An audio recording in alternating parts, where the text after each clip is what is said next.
अल्लाह के हबीब अलैहिस्सलाम के एक सहाबी है, उनका नाम हज़रत साद इब्न माज है।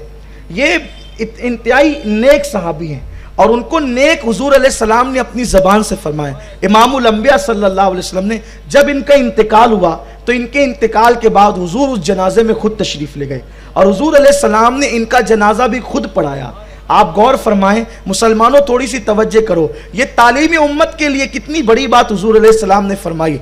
एक तो हुजूर जनाजे में शरीक हैं, जिसके जनाजे में नबियों का इमाम आए। हम जब नमाज जनाजा पढ़ते हैं तो दुआ के आखिर में हम ये दुआ करते हैं, अल्लाहुम्मा इन्नी अस्अलुका व अतवज्जहु इलैका बिनबिय्यिका सय्यदना मुहम्मद सल्लल्लाहु अलैहि वसल्लम नबिय्यिर रहमा। हम ये नाम लेते हैं हुजूर अलैहिस्सलाम को और हमारा अकीदा है कि जिस दुआ में मुस्तफ़ा जाने रहमत जाने दुआ का नाम आ जाता है तो वो दुआ कबूल हो जाती है। तो जिस जनाजे की नमाज जनाजा के अंदर हुजूर का नाम आए तो वो नमाज जनाजा कबूलियत के दर्जे पर पहुंचती है। तो जिस नमाज जनाजा के अंदर हुजूर इमाम बन करके खड़े हों, उस मैयत की खुशनसीबी का आलम क्या होगा।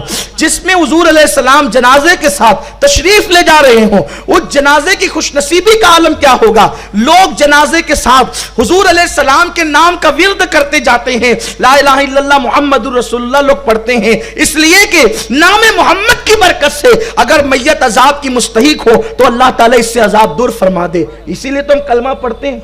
लेकिन आप देखें, हुजूर उस जनाजे में शरीक हैं, हुजूर अलैहिस्सलाम ने नमाज जनाजा पढ़ाई है और उसके बाद हज़रत साद को कब्र में रखा गया। जब हज़रत साद को कब्र में रखा गया, बहुत गौर से सुनने की बात है, जब हज़रत साद को कब्र में रखा गया तो मिट्टी डाल दी गई कब्र के ऊपर।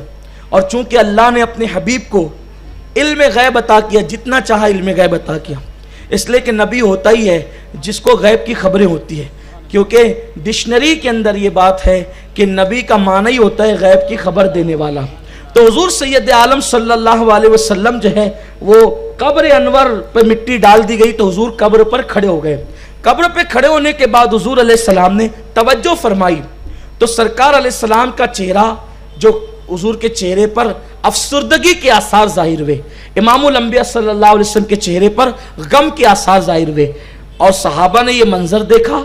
ये हदीस बुखारी शरीफ के अंदर भी मौजूद है, सियासत्ता के अंदर मौजूद है। सहाबा ने जब ये मंजर देखा तो सहाबा परेशान हुए कि हुजूर अलैहिस्सलाम के चेहरे पे गम के आसार, रंजीदगी और कबीदा खातिर होने के आसार क्यों है। फिर अल्लाह के हबीब अलैहिस्सलाम ने तकबीर कही, अल्लाहु अकबर अल्लाहु अकबर। फिर उसके बाद आपने तस्बीह पढ़ी, सुभान अल्लाह, और उसके बाद आपने अल्लाह ताला की हम बयान की, अल्हम्दुलिल्लाह अल्हम्दुलिल्लाह, यानी सुभान अल्लाह अल्हम्दुलिल्लाह अल्लाहु अकबर। आपने तकबीर तस्बीह पढ़ी और उसके बाद हुजूर के चेहरे पे खुशी के आसार जाहिर हो गए। और सहाबाए किराम ने अर्ज की, या रसूल अल्लाह, हमने एक अजीब सा मंजर देखा। जब आपने साद को दफन कर दिया और आपके चेहरे पर गमी के आसार जाहिर हुए और आपने तकबीर और तस्बीह पढ़ी, फिर आपके चेहरे पे खुशी के आसार जाहिर हुए। आका अलैहिस्सलाम के जुमले सुनो अब दिल के कानों से। सरकार फरमाते हैं, तुम्हारे इस नेक भाई पर, ये रसूलुल्लाह जिसको नेक कह रहे हो, सरकार फरमाते तुम्हारे इस नेक भाई पर उसकी कब्र तंग हो गई थी। कब्र तंग हो गई किसकी? सहाबी की कब्र। बात मैं सहाबी की कर रहा हूं। वल्लाह अगर ये हदीस में ना आता तो ये वाकया बयान करने की हमारे अंदर जुर्रत ही न थी और ना ये अल्फाज बयान करने की हमारे अंदर जुर्रत थी। मगर चूंकि ये हदीस है इसलिए हदीस बयान कर रहे हैं आपकी इबरत के लिए, सबकी इबरत के लिए। मेरे आका सल्लल्लाहु अलैहि वसल्लम के दीवानों, अल्लाहु अकबर। आका फरमाते हैं तुम्हारे इस नेक भाई पर जिसको इमामुल अंबिया ने नेक होने का तमगा दिया, हमारा ईमान है अगर हुजूर अलैहिस्सलाम किसी रास्ते चलते हुए चोर के बारे में कह दे कि ये नेक है तो अल्लाह तबारक व तआला उसी पर उसको नेक बना देगा, क्योंकि तुम्हारे मुंह से जो निकली वो बात होके रही।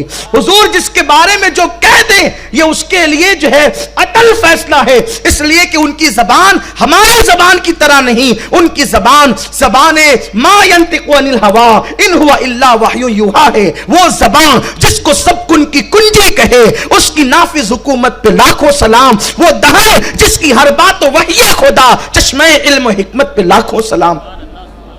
जो रसूल किसी पापी के बारे में कह दे ये नेक है तो वो उसी पर नेक हो जाए, लेकिन सहाबी को हुजूर ने कहा तुम्हारे इस नेक भाई पर कब्र तंग हो गई।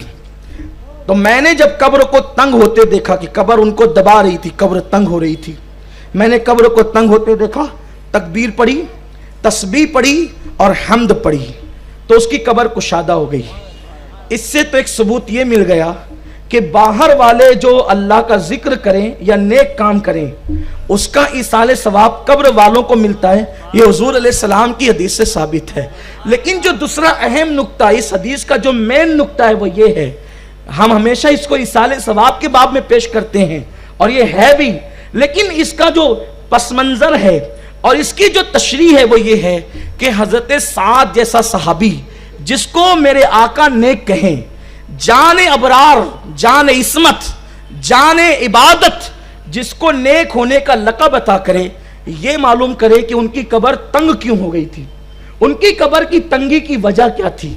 तो हदीस पाक, दूसरी हदीस में उसकी तर्जुमानी ये है कि हजरत साद बकरियां चराते थे, हजरत साद बकरियां चराते थे, और जब आप बकरियां चराते थे तो लाशऊरी तौर पर आप अपने काम में मसरूफ रहते, और बकरियां जब पेशाब करती तो पेशाब के छींटे आपके ऊपर आते, और आप मसरूफियत की वजह से लाशऊरी तौर पर पेशाब से बच नहीं पाते थे।